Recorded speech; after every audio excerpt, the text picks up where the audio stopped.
Monday. What is the day after? Tuesday. There's sun setting, sun rising.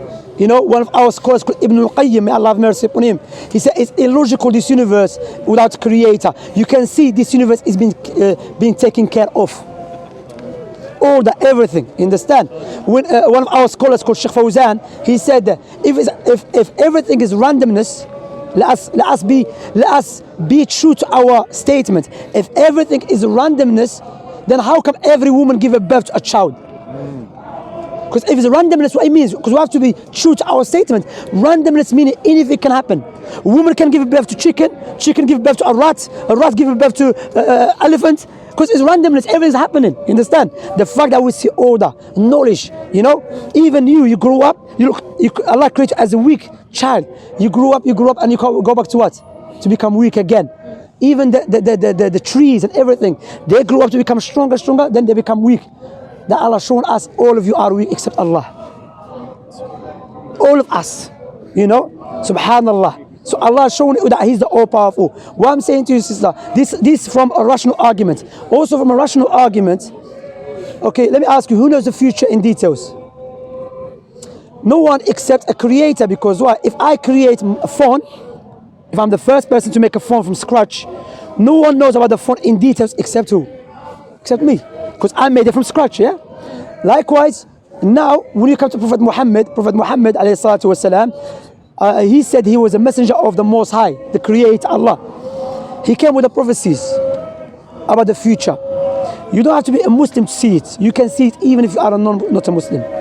Prophet Muhammad told us there will come a time when you see the barefoot Arab man, the Bedouins, competing in building tall buildings.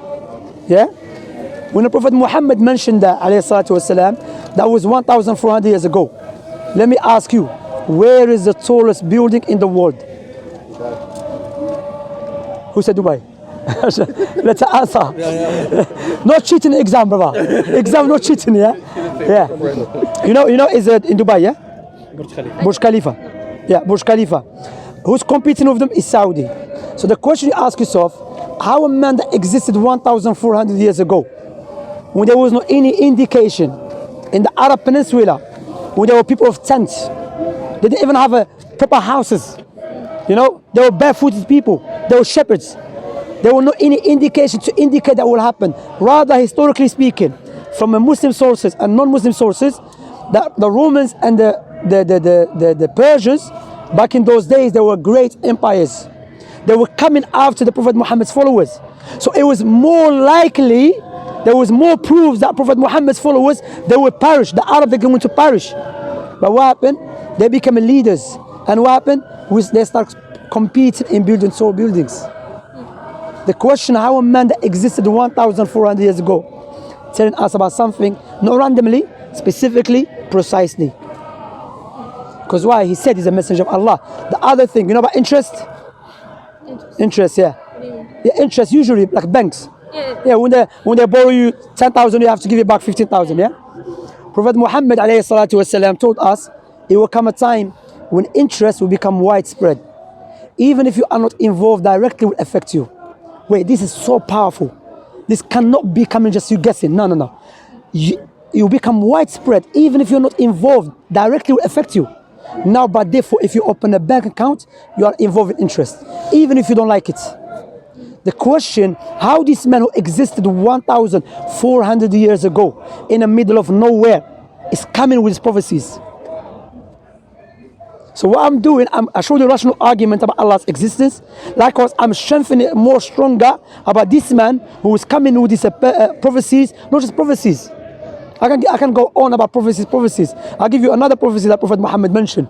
Prophet Muhammad mentioned when he was in Mecca, he had very few followers. And his followers, they were getting punished and tortured by the Arab pagans, the leaders who rejected his message, yeah? So Prophet Muhammad was telling his companions at that time in Mecca, he's telling them, you're going to conquer Persia and Persia and Byzantine and the Romans, yeah? And back in those days, Persians and the Romans, they had, the world was divided into two. Either you belong to the Persian Empire or to the Byzantine Empire, yes? So the point here is, that he's telling them that you will overpower them.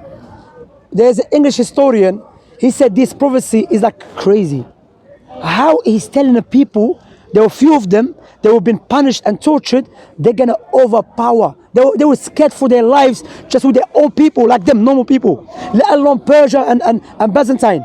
Historically speaking, the time of the Prophet Umar ibn Khattab, who was the companion of Prophet Muhammad, Khalid ibn al-Walid, one of the Muslim soldier, he defeated Persia and Byzantine. Both of them at the same time. Also, Prophet Muhammad also in the Quran. You know, there is no any doubt, sister. You have to understand, there is a huge war against Islam. There is a big campaign. In Australia itself, by itself, there's every day many articles speaking in a negative way about Islam. Yeah? Likewise in Britain, likewise in France, likewise in Belgium, Germany and so on. But we know the fastest growing religion in the Western world is what? Is Islam. Recently, there's a statistics came out that Christianity is declining, Islam is inclining. Yeah? But guess what? Allah mentioned that in the Quran 1400 years ago. هو الذي أرسل رسوله بالهدى ودين الحق ليظهره على الدين كله. It is Allah who sent his Prophet Muhammad with Islam in order for Islam to overpower all other religions, to prevail. Now this statement, Allah mentioned this 1400 years ago. Now there is many barriers, because you have to understand the opponents of the Muslims, they have strong material, they have strong money, they have more money than us, yes? Big companies, but yet Islam is spreading. You know who's doing the job? The creator of everything. Because if you look at it from material point of view, the Muslims don't really have a strong social media like how the Western world controls social media. So from material point of view, if you know what, doesn't make any sense to me. These guys, they don't even have enough tools to overpower the Western media to defend their religion, but Islam is spreading. Because it's not us doing the job, it's Allah, the creator of everything. You understand? Also, what I was going to mention, so far, what do you think what I said before I carry on? It's interesting. I had a conversation with somebody else before, and he sort of walked me through the whole thing as well. Yeah. It's definitely, there are some interesting things. Yeah, because you know when I have discussion, I will make sure that everything's clear before I move on. Yeah. And also what makes special about Islam as well, and show that Islam from God, yeah, from the creator of everything, and Prophet Muhammad is the messenger of Allah. You know, Islam came to preserve 5 things. Pay attention to this. Yeah? Islam came to preserve 5 things. Islam came to preserve religion. What does that mean when we say Islam came to preserve religion? I mean, in Islam, worshipping Allah alone and keeping Islam the way it is very important. And anyone who tries to break down that, there is a capital punishment for it. Understand? And we're going to show you why there is capital punishment for breaking Islam or going against Allah. Yeah? Because when you worship Allah alone and you follow Islam, that's the first thing. Islam came to preserve religion. Because when you don't have the true God, we start following our desires. Correct? Today, it's very sad what we see. Some people do identify themselves as a rabbit, as yes, that's the reality. Yeah, they will lie. You know, seriously. There is a woman in California. She was in a changing room. A man came in, and she was very surprised. Non-Muslim. She called. She said, "I was changing," and this man. She said, "You have to respect him because why? He identified himself as a woman." You know. So, and Allah mentioned that in the Quran, by the way, this is another prophecy. Allah mentioned in the Quran, there's a verse that Satan will inspire people to change Allah's creation. To make it clear to you, sister, imagine I say to you, look, sister, I feel like I'm armless. I'm what? Armless. Yeah? Even though clearly you see I have an arm. But you know, but I feel I was born in the wrong body. I'm armless. Would you help me to cut it off? It's actually a thing. People do that. I'm asking, would you help me? No way, because you can see you're a smart girl. How on the earth we are taking people's money, taxes, to go help a man because he feels something good in him, cut off everything. And that's what Allah mentioned in the Quran, the meaning of it. The meaning of it will indicate that they will change Allah's creation. Yes, the verse about the animals, but also it's general. And that's what we see now. And this is the outcome of not having the true God. When you have no God, because everything becomes subjective. That's why they say the truth according to you. The truth according to him. But that leads to what? It leads to destruction. Because I can do some evil things and I say, no. You believe it's wrong because according to you. But it's right according to me, so we have to respect one another. You have to respect another because we cannot force me. But Islam comes in now. That leads to destruction. And Allah mentioned in the Quran, if the truth follow people's desires, the heavens and the earth will be corrupted. What does that mean, the verse? It means that if the truth starts, if the people start dictating what is the truth, then everyone has desires. So the first one, Islam came to preserve religion, all right? Worshipping God alone. Secondly, Islam came to preserve intellect. That's why in Islam, smoking drugs and drinking alcohol is forbidden. Thirdly, Islam came to preserve wealth. That's why gambling and interest is forbidden. Fourthly, Islam came to preserve marriage and lineage and heritage. That's why fornication, adultery is forbidden. Fifthly, Islam came to preserve life. That's why taking anything harming your body, committing suicide, killing innocent people is forbidden. These 5 things that Islam came to preserve, if we do preserve them, we will have a healthy society, a good society. And in Islam, not just preserve them by, no, even there's a punishment for that. What is the opposite of that? Alcohol. Is alcohol good for us? Alcohol is bad for us, individually and collectively, all right? Like gambling. Gambling is bad for us, individually and collectively. Interest make the rich richer, poor poorer. So, yes, there is some people are benefiting from these vices. Likewise, fornication, destroy families, households, you know. So, and all of this evil goes back to the greatest evil, which is when you turn away from your Creator. When you start worshiping a false God, or you turn away from your Creator. And like I said, yes, there is some people benefiting from these vices. That's why these vices, which I have mentioned to you, is bad for us. In many countries, it's been glamorized and promoted and glorified. Why? Because those who are, when I say the people, the elite, no, I'm not talking about like president, no, there's secret societies who are making money from the suffering of the people. They don't care about us. They care about their pockets. Bankers and so on, they don't care. If you kill yourself, as long as they're making money. That's why here, that's the point. You have to understand this point very well. That's why majority of times, those who are very hostile to Islam are those who are in power, because they look at Islam as a threat for their business. Because Islam is coming to protect you and protect society from alcohol, drugs, gambling and so on. But I'm making money from that. So I'm going to look at you as an evil man, even though you're a good woman.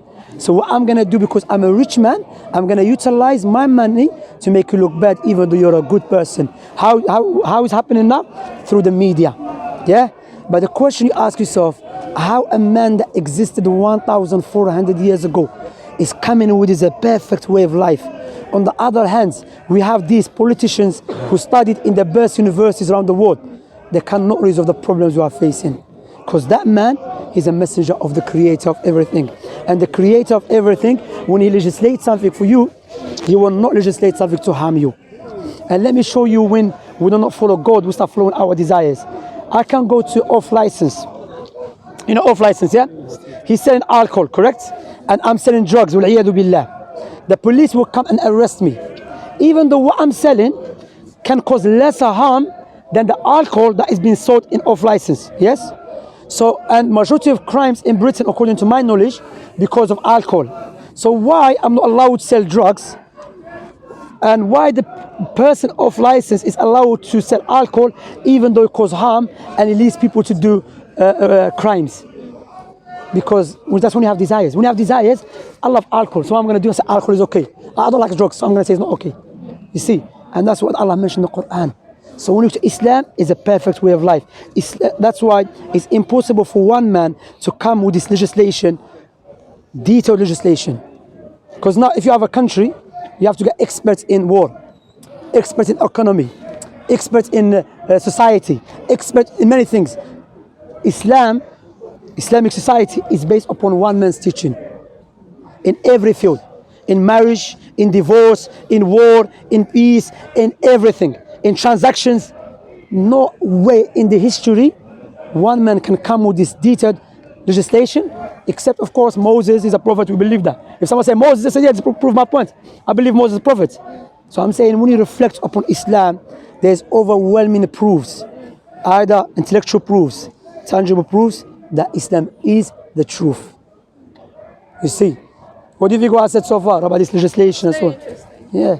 Make sense? Yeah. Shemsy, Yeah. I just want to add something. Yeah, go on. Because we have discussion like in the university about that when we speak about the Creator and Allah subhanahu wa ta'ala. Of course, we know what happened because I'm Muslim and the Muslim know that. But they always ask me this question, I don't know how to answer it. What happened before Big Bang? I know it exists, I mean, but I who don't, can answer that? I don't believe I don't believe in Big Bang to be Yeah, clear. but they we don't believe believe. We believe creator. Yeah, but there's no proof for it. Yeah. I believe this universe create, no doubt, and it's something which is well rooted in us. Like you and I and the clouds. We were not here. Just the cloud was not here yesterday. It's coming into existence. Understand? Anyway, we believe as a Muslim, this is not the first creation of Allah, because Allah subhanahu wa ta'ala's name is Al-Khallaq, the extensive creator. There was other creation. You understand? So Allah mentioned that because that's why the reason we reject the Big Bang, because the Big Bang says time and space came into existence after.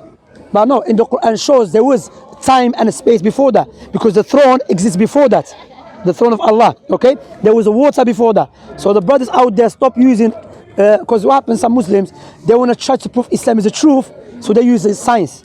This science is a fake science. There's two types of science. There's a hardcore science and there's a fake science. Hardcore science, one make a phone, one make a wash machine. But this science about cosmology, a lot of it is assumption, just guesswork. All right. So the point here is that yes, there's other creation. There's other creation. How Allah knows best. I don't know. But we know before that there was a throne, there was a water. Before that, yes, yeah. The other But one thing before, of course. I just want to mention something. There's another verse in the Quran. Yeah, Allah said, "Am khuliqu min ghayri shay'in, am humul khaliqun, am khalaqu as-samawati wal arda bal la yuqinun." Would they create by nothing, or did they create themselves? Look at this logical, rational argument. And by the way, Allah is not asking as an open question. This is called rhetorical question. Rhetorical question. Yeah, I mean Allah is rebuking you. How can you think you came without a creator? So let us see. Allah said, "Am khuliqu min ghayri shay'in." Will you create by nothing, or do you create yourself?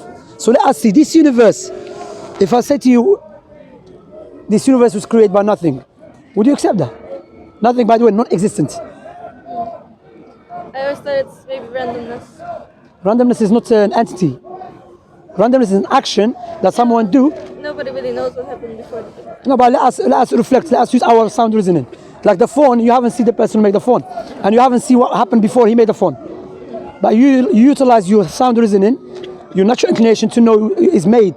It's impossible to randomness to create iPhone. Okay? Okay. If I say to you iPhone was made by a rock, would you accept that? Okay. If I say to you iPhone was made by a child that is 2 years old, would you accept that?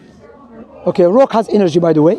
A child has energy and has little knowledge. But looking at the phone and looking at the child, it's impossible for this beautiful, well-designed, organized phone to be created by a child. Yeah. But if I say to you the iPhone was made by someone who has PhD, how to make a phone, you accept it.